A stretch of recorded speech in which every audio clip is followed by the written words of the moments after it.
நாளைக்கான வீடியோவில் என்ன நடக்குன்னு சொல்லிட்டு பார்க்கலாம். வீடியோக்குள்ளே போகிறதுக்கு முன்னாடி நம்ம சேனலை லைக் அண்ட் சப்ஸ்கிரைப் பண்ணி சப்போர்ட் பண்ணுங்கள். வீடியோ வந்துட்டு செம்ம இன்ட்ரெஸ்டிங்காக போய்கிட்டு இருக்குங்க. ஃபஸ்ட்டு சீனில் வந்துட்டு ரகுராம் அவங்க சொல்லிகிட்டு இருக்காங்க, நான் எடுக்கிற முடிவு இந்த வீட்டில் எல்லாருக்குமே வந்துட்டு சம்மதம் நல்லதாக இருக்கும் அப்படின்னு சொல்லிட்டு நினச்சேன். ஆனால் அதுவே ஒவ்வொருத்தங்க மனசுக்குள்ளே இப்படி கஷ்டத்தை உருவாக்கியிருக்குன்னு சொல்லிட்டு எனக்கு தெரியாமல் போச்சு. என்னை மன்னிச்சிருங்க, நான் எடுத்த முடிவு தப்பு தான் அப்படின்ற மாதிரி சொல்லிட்டு இருக்க பார்வதி அப்படியே மூஞ்சி தூக்கி வச்சுட்டு நின்றுட்டு இருக்காங்க. அப்போ வந்துட்டு சிவா சொல்கிறாங்க, அண்ணே நீங்கள் எவ்வளோ பெரிய ஆளு, ஊருக்கே வந்துட்டு நியாயம் சொல்றவங்க நீங்க என்னன்னே தப்பா முடிவு சொல்லிட்டேன்னு சொல்லிட்டு இருக்கீங்க. நீங்க எடுத்த முடிவுல எங்களுக்கெல்லாம் சந்தோஷம் தானே அப்படின்ற மாதிரி சொல்ல, சிவா ஒரு சில பேருக்கு சந்தோஷம், ஆனா அதோட எதிர்ப்பு தானே இப்ப வந்து நின்றுக்கிட்டு இருக்கு அப்படின்ற மாதிரி சொல்லிட்டு இருக்கு. அப்ப வந்துட்டு மணி சொல்றாரு, மச்சான் நான் வந்துட்டு குறுக்க பேசுறேன்னு தப்பா எடுத்துக்காதீங்க, என்னோட கருத்தை இந்த இடத்துல நான் சொல்லிடுறேன்.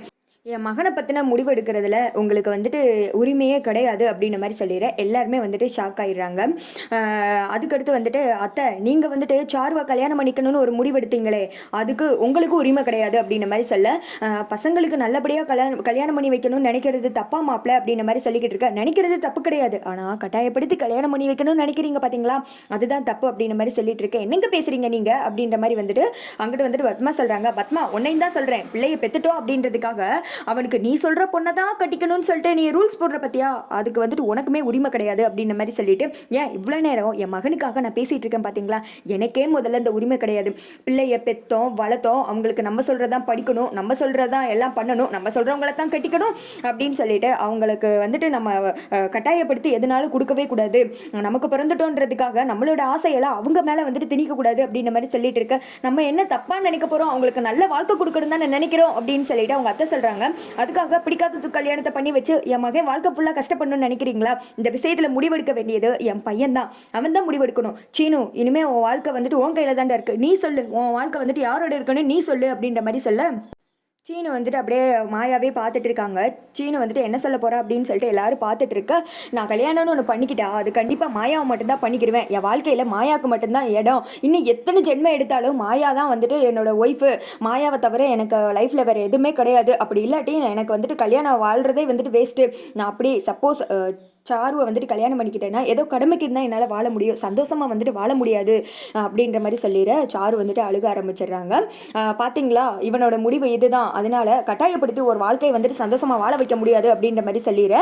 சிவா சொல்கிறாங்க, பார்த்தீங்களான்னு எல்லாருக்கும் நீங்கள் எடுத்த முடிவு சரிதான் அப்படின்ற மாதிரி சொல்ல, பார்வதி வந்துட்டு அப்படியே வந்துட்டு பார்க்குறாங்க, இங்கே பாரு இனிமேல் வந்துட்டு நீ இந்த வீட்டிலே இருக்கக்கூடாது, முதல்ல வெளியில் போடி அப்படின்ற மாதிரி சொல்ல, நான் எதுக்கு வந்துட்டு இப்படி பண்ணேன், சாருவோட வாழ்க்கைக்காண்டி தானே பண்ணேன் அப்படின்ற மாதிரி வந்துட்டு பார்வதி சொல்ல, உனக்கு இங்க வாழ்க்கை கிடையாது, நீ என்ன சாருவோட வாழ்க்கைக்கு போயிட்ட, இங்க பாருங்க முதல்ல உங்க வீட்டு பொண்ணை போட்டு கிளம்புங்க அப்படின்ற மாதிரி லிங்கத்தை சொல்ல, என்ன இப்படிலாம் முடிவெடுக்காத வேணாம் வேணாம் அப்படின்ற மாதிரி வந்துட்டு சொல்றாங்க. எல்லாரும் கொஞ்சம் அமைதியா இருங்க, உங்க வீட்டு பொண்ணை என்னைக்கு நான் கட்டிக்கிட்டேன்னா அன்னைக்கு பிடிச்சது எனக்கு கரகம் விடாம துரத்துது, இனிமே வந்து வீட்டுக்கெல்லாம் தேவையே கிடையாது, வீட்டை விட்டு வெளியில போடி அப்படின்னு சொல்லிட்டு தள்ள ஜானகி வந்து தடுக்கிறாங்க. என்ன தம்பி நீங்க இப்படி எல்லாம் பேசிட்டு இருக்கீங்க, அவள் ஏதோ சாரு மேலே உள்ள பாசத்தில் அப்படி பண்ணிட்டா, அதுக்காக அவளை வீட்டை விட்டு போன்னு சொன்னால் அது சரியாக வருமா, இப்படிலாம் பண்ணாதீங்க அப்படின்ற மாதிரி சொல்ல, ரகுராம் அவங்க சொல்கிறாங்க, என்னதான் இருந்தாலும் பார்வதி நம்ம வீட்டு பொண்ணு, நீ இப்படிலாம் முடிவெடுக்கிறது தப்பு, பார்வதி நம்ம வீட்டில் தான் இருக்கணும் அப்படின்ற மாதிரி சொல்ல, உங்களோட முடிவுக்கு நான் கட்டுப்படுறேன், பார்வதி இந்த வீட்டில் இருக்கட்டும், ஆனால் இனி அவளுக்கும் எனக்கும் ஒரு சம்மந்தம் கிடையாது, அவள் மூஞ்சிலே முடிக்க எனக்கு விருப்பமே இல்லை, இவ கூட இத்தனை வருஷம் வாழ்ந்தே நினச்சாலே எனக்கு அருவருப்பாக இருக்குது, இவன் மூஞ்சில் கூட இனிமேல் நான் முடிக்க மாட்டேன், அது மட்டும் இல்லாமல் இவ கையில் தண்ணி கூட வாங்கி குடிக்க மாட்டேன் அப்படின்னு சொல்லிட்டு சிவா அங்கேருந்து கிளம்ப பார்வதி வந்துட்டு காலில் விழுந்து அழுகுறாங்க. நான் ஏதோ சாருவோட வாழ்க்கைக்காக போய் பண்ணிட்டேங்க, மன்னிச்சிருங்க அப்படின்ற மாதிரி சொல்ல, சி விர்ரி அப்படின்னு சொல்லி காலை தட்டி விட்டு கிளம்பிற பார்வதி வந்து மன்னிச்சிருங்க அப்படின்னு சொல்லிட்டு அழுதுட்டு இருக்காங்க. அடுத்த சீன்ல மாடியில் நம்ம கேங்கெலாம் நின்று பேசிகிட்டு இருக்காங்க. அப்போ மாயா வந்துட்டு ஃபீல் பண்ணுறாங்க, என்னால் தான் இப்படி குடும்பத்தில் பிரச்சனை வருது, நான் வந்துட்டு எல்லோரும் ஒன்று போல் இருக்கணும் தான் ஆசைப்பட்டேன் அப்படின்னு சொல்லி ஃபீல் பண்ணேன். அதுக்கடுத்து வந்துட்டு எல்லாரும் ஆறுதல் சொல்கிறாங்க, நீ என்ன பண்ண, நீ குடும்ப ஒற்றுமையாக இருக்கணும் தான் நினச்சேன், இதெல்லாம் அந்த பார்வதியத்தை பண்ண வேலை தானே அப்படின்னு சொல்லிட்டு மாற்றி சொல்ல, அதுக்கடுத்து வந்துட்டு தன சொல்கிறாங்க, ச்சே அந்த சாரு காலத்தில் இந்த தாலி கட்டியிருந்தா இன்றைக்கே வந்துட்டு பிரச்சனை முடிஞ்சிருக்கோம், இப்போ வந்துட்டு என்னென்ன பிரச்சனை வரப்போகுதுன்னு நினச்சாலே எனக்கு மயக்கமாக வருது அப்படின்ற மாதிரி சொல்லிட்டு இருக்கேன். ஏய் மயங்கி விழுந்துடாத, நீ கீழே விழுந்தா நான் உடஞ்சி போயிடுவேன் அப்படின்ற மாதிரி கதிர் சொல்ல, சும்மா எறா அப்படின்ற மாதிரி சொல்ல மாயா வந்துட்டு ஃபீல் பண்ணுறாங்க. இப்போ வந்துட்டு சித்தப்பா சித்தி கூட பேச மாட்டேன்னு சொல்லிட்டாங்கல்ல, இப்போ இந்த பிரச்சனை எப்படி சரி பண்ணுறது அப்படின்னு கேட்க, அதெல்லாம் ஒன்றும் இல்லை நீ எதுவும் வருத்தப்படாத அப்படின்னு சொல்லிட்டு சீனு வந்துட்டு மாயாவோட கையை பிடிக்க, ஓஹோ ரொமான்ஸ் ஸ்டார்ட்டா அப்படின்னு சொல்லிட்டு கதிரும் தனமும் கண்டுக்காத மாதிரி அதோ பாரு ஆடு இதோ பாரு வீடு அப்படின்னு சொல்லிட்டு சைடில் வந்துட்டு போய் நின்றுக்கிறாங்க. இங்கிட்ட வந்து மாயாவும் சீனு கை மேலே கை வைக்க, நீ வந்துட்டு என்னை விட்டே போனாலும் நான் உன்னை விட்டு போக மாட்டேன், நீ சொன்னதான் மாயா அப்படின்னு சொல்லிட்டு ஃபீல் பண்ணி பேச மாயா வந்துட்டு சீனுவை கட்டி பிடிச்சிக்கிறாங்க. அவைக்கு அடுத்து கதிர் திரும்பி பார்க்குறாங்க, போதுண்டா நாங்களும் இருக்க வலிக்கும், எவ்வளோ நேரம் தான் தெரியாத மாதிரி நடிக்கிறது அப்படின்ற மாதிரி சொல்ல 2 பேரும் விளைவிக்கிறாங்க. கூடி சீக்கிரம் இந்த பிரச்சனைக்கு ஒரு வழியை பார்ப்போம் அப்படின்னு சொல்லிட்டு பேச, அது மட்டும் இல்லாமல் எனக்கும் தனத்துக்கு கல்யாணம் ஆக போகுது அப்படின்ற மாதிரி சொல்ல, டே என் வாழ்க்கையில் விளையாடாதடா அப்படின்னு சொல்லிட்டு தானே சொல்ல, நீ சொன்னாலும் சொல்லலைனாலும் உன் கழுத்தில் நான் தான் தாலி கட்டுவேன் அப்படின்னு சொல்லிட்டு இவர் வேற விளையாண்டுட்டு இருக்காங்க.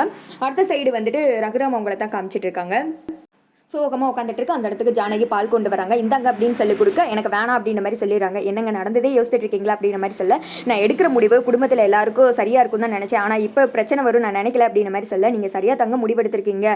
இங்கே பாருங்கள், பிடிக்காதவங்களை கட்டி வச்சு அவங்க வந்துட்டு கஷ்டப்படணுமா? அது மட்டும் இல்லாமல் சீனுவே சொன்னால ஏதோ கடமைக்கு தான் வாழ்ந்துட்டு இருப்பான், மாயா வாழ்க்கையும் கேள்விக்குறியாக இருக்கும். நம்ம சீனுக்கும் மாயாவுக்கும் கல்யாணம் பண்ணி வைக்கிறது அங்கே சரி, சாருக்கு வேறு ஏதாவது ஒரு லைஃப்பை வந்துட்டு பார்த்து கொடுக்கலாம் அப்படின்ற மாதிரி சொல்ல, என் மனசில் இருக்கிற குழப்பத்தை ஜானகி வந்துட்டு கிளியர் பண்ணிட்டா அப்படின்னு சொல்லிட்டு, இப்போ அந்த பாலை குடு நான் குடிக்கிறேன் அப்படின்னு சொல்லிட்டு அவர் வந்துட்டு குடிக்கிறாங்க. என்னங்க இப்போ உங்களுக்கு குழப்பெல்லாம் ஓகேவா அப்படின்ற மாதிரி சொல்ல, ஆமாம் இந்த வீட்டுக்கு ஏற்ற மருமகளாக இருக்க, ஒரு தூணாக இருந்து எனக்கு நல்ல துணைவியாக இருக்க அப்படின்ற மாதிரி சொல்ல, நம்ம பொண்ணோட கல்யாணம் வரப்போது, அதுக்கான வேலையெல்லாம் பார்க்கணும், அடுத்து மாயா கல்யாணம், அடுத்து சாரு கல்யாணம் அப்படின்னு சொல்லிட்டு பேசிகிட்டு இருக்காங்க. அடுத்த சைடு வந்துட்டு பத்மா பார்வதி உட்காந்து பேசுகிறாங்க. பார்வதி உட்காந்து ஓன்னு ஒப்பாரி வச்சுக்கிட்டு இருக்க, பத்மா எல்லாரும் வந்துட்டு ஆறுதல் சொல்லிட்டு இருக்காங்க. அப்போ வந்துட்டு மாயா அந்த வீட்டுக்குள்ளே வர்றதுக்கு முன்னாடி எல்லாமே நல்லா இருந்துச்சு, அவள் வந்ததுக்கு அப்புறம் தான் எல்லாமே நாசமாக போச்சு. அக்கா இனிமேல் வந்துட்டு அவங்க கல்யாணத்தை பிரிக்க முடியுமான்னு எனக்கு தெரியலக்கா, அவள் வந்துட்டு கல்யாணம் சீனுவை தான்க்கா பண்ணுவான் அப்படின்ற மாதிரி சொல்லிட்டு இருக்கா. அது நான் உசுரோடு இருக்கிற வரைக்கும் நடக்கவே நடக்காது, எப்படியா அந்த கல்யாணத்தை நான் தடுத்து நிறுத்துவேன் அப்படின்ற மாதிரி சொல்ல, நம்ம சைலன்ஸ் அங்கே நீ சார் வேட ஈன்னு பல்ல கட்டுறது. அதோட பார்த்தீங்கன்னா இந்த வீடியோ வந்துட்டு முடிஞ்சிருது.